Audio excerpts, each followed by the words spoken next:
Today we are going to learn cell sort. In cell sort, if some elements are there, for example 4, 8, 7, 10, 20, 1, 3. So you create a cell and cell will be equal to the number of elements by 2 and its floor value. For example, total number of elements here is 1, 2, 3, 4, 5, 6, 7. 7 by 2 and its floor value is 3.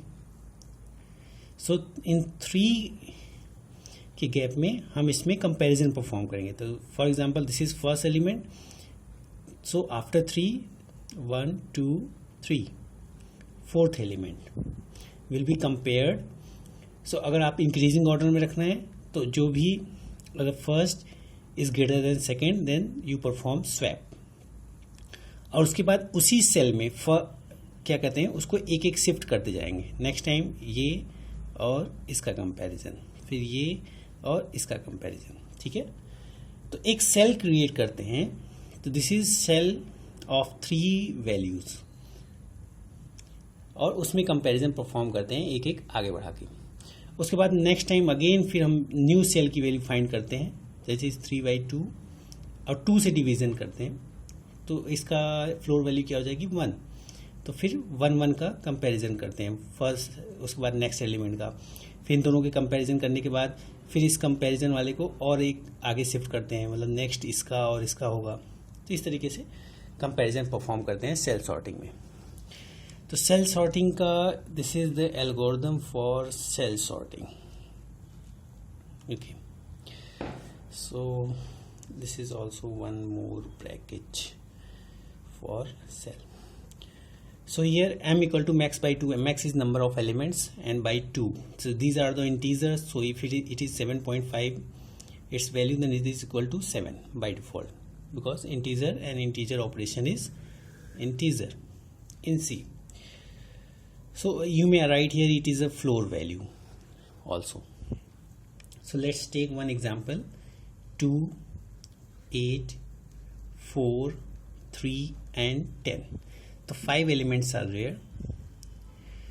So for example, its indexing start from 0, 1, 2, 3 and 4.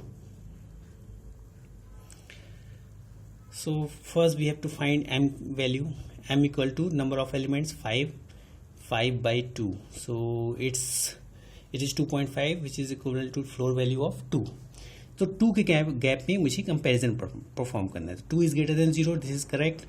m2j plus मतलब 2j equal to 2 to 5.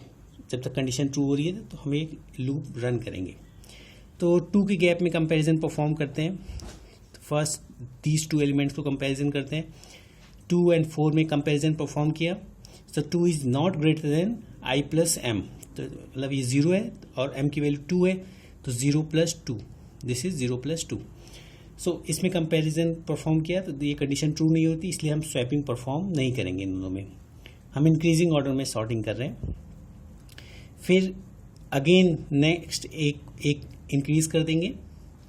यहाँ i = j - m, i = i - 1. तो यहाँ पे एक increase करके इन दोनों का आप कंपैरिजन परफॉर्म करेंगे.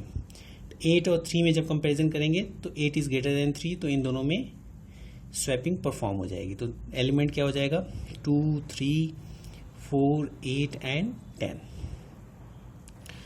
अभी कहाँ आपका एरो है 3 और 8 पे. फिर अब इन दोनों में परफॉर्म कर चुके हैं, फिर इसको एक आगे शिफ्ट करेंगे. अब 4 और 10 में कंपैरिजन परफॉर्म करेंगे. तो 4 इज नॉट ग्रेटर देन 10, सो इसमें कोई भी स्वैपिंग परफॉर्म नहीं करेंगे. सो आफ्टर अब ये सारे एलिमेंट खत्म हो गए. इट्स मीन आफ्टर पास 1, तो फर्स्ट पास में जब आपने कंपैरिजन किया वाइल m की वैल्यू काउंट की थी, जब m की वैल्यू 2 थी तो आपको आपको लिस्ट फाइंड हुआ. अब नेक्स्ट m की वैल्यू फाइंड करते हैं. अभी m की करेंट वैल्यू क्या है 2, तो 2/2 विच इज 1. अब 1 के गैप में कंपैरिजन परफॉर्म करेंगे. तो 2 और 3 इन दोनों बीच 1 एलिमेंट का गैप है. नेक्स्ट एलिमेंट इसमें कंपैरिजन परफॉर्म करेंगे तो 2 इज नॉट ग्रेटर देन 3, तो स्वैप नहीं परफॉर्म करेंगे.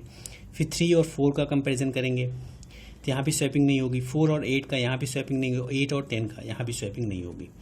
सो आफ्टर पास 2 आपका सेम स्ट्रक्चर रहेगा, सेम ऑर्डर रहेगा। सो नेक्स्ट m की वैल्यू फाइंड करते हैं। अभी करंट m की वैल्यू क्या है 1, तो 1/2 विच इज 0, मतलब 0.5 आएगा बट इंटीजर में 0, और floor value of this 1/2 is 0। सो यहाँ ये कंडीशन फॉल्स हो जाएगी, 0 इज नॉट ग्रेटर देन 0, तो हम इससे बाहर आ जाएंगे। तो this is shell sorting. Now this element is sorted.